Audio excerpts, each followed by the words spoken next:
Hi guys, അവിടുത്തെ ഒരുപാട് പേര് പറയുന്ന ഒരു കാര്യമാണ് നമുക്ക് ഓട്ടോമാറ്റിക് വെഹിക്കിൾസിന് നമുക്ക് മാനുവൽ പോലെ ഒരു പുള്ളപ്പ് കിട്ടുന്നില്ല എന്നുള്ള കാര്യം. കാരണം നമ്മൾ എപ്പോഴെങ്കിലും ഒരു വണ്ടീനെ നമ്മൾ ഓവർടേക്ക് ചെയ്യാൻ പോകുമ്പോഴായിരിക്കും എന്ത് ചെയ്യുക, ഒരു ഡിലേ വരണത്. എന്ന് വെച്ചാൽ നമ്മൾ ചവിട്ടുന്നതിനനുസരിച്ച് എന്ത് ചെയ്യില്ല, വണ്ടി കയറി വരില്ല, ഒരു പുള്ളപ്പ് കയറി വരില്ല. അതിന് കാരണം ഇതാണ്. എന്ന് വെച്ചാൽ ഫോർ എക്സാമ്പിൾ നമ്മൾ സ്കൂട്ടർ കണ്ടിട്ടില്ലേ, നമ്മളിപ്പോ എന്തായിരിക്കും സ്കൂട്ടറിന്റെ പെട്ടെന്ന് ഒറ്റ ആക്സിലേറ്റർ പെടൽ തിരിച്ചു കഴിഞ്ഞാൽ വണ്ടി ആ ഒരു RPM ഇതിലോട്ട് എത്താനായിട്ട് കുറച്ച് സമയം എടുക്കും ഇല്ലേ. അത് നമുക്ക് ഓട്ടോമാറ്റിക് വണ്ടികൾക്ക് ഉള്ളതാണ്, നമുക്ക് അതിന് മാനുവലായിട്ട് കമ്പയർ ചെയ്യാൻ പറ്റില്ലത്. അപ്പൊ എന്ന് വെച്ചാൽ അതിന് ചെയ്യേണ്ടെന്ന് വെച്ചാൽ ഇത്രേ ഉള്ളൂ, നമ്മൾ എന്ത് ചെയ്യാം, നമ്മുടെ ആക്സിലേറ്റർ പെഡൽ എന്ത് ചെയ്യുക, ഒരു ഗ്രാജുവൽ ആയിട്ട് എന്ത് ചെയ്യുക, അമർത്താം. ഒറ്റയടിക്ക് നമ്മൾ ചവിട്ടുമ്പോഴാണ് വണ്ടി ആ ഒരു RPM കയറി വരാനായിട്ട് സമയം എടുക്കുന്നത്. അപ്പൊ നമ്മൾ എന്ത് ചെയ്യുക, എന്നിട്ട് നമ്മൾ സാറ്റിസ്ഫൈഡ് അല്ലാത്ത കസ്റ്റമേഴ്സിനുള്ള ഓപ്ഷൻസ് ആണ് നമ്മൾ ഓട്ടോമാറ്റിക് തന്നെ. നമുക്ക് 2-3 ടൈപ്പ് ഓട്ടോമാറ്റിക് ട്രാൻസ്മിഷൻസ് ഉണ്ട്. ഫോർ എക്സാമ്പിൾ AMT ആണ് നമുക്ക് കുറച്ച് ഡിലേ ഉള്ളത്.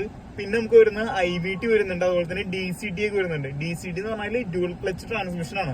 നമുക്ക് വരുന്നതിൽ ഏറ്റവും സ്പോർട്ടീവ് ആയിട്ട് വരുന്ന ഒരു ട്രാൻസ്മിഷൻ കൂടിയാണ്, ഒട്ടും ലാഗില്ലാത്തതാണ്. ഓക്കെ, അപ്പൊ നമുക്ക് അങ്ങനെ ഒരു ഫാസ്റ്റ് റെസ്പോൺസ് വേണ്ട കസ്റ്റമർ ആണെന്നുണ്ടെങ്കിൽ നമ്മൾ DCT പോലുള്ള ട്രാൻസ്മിഷൻസ് നമുക്ക് ചൂസ് ചെയ്യുകയും ചെയ്യാം.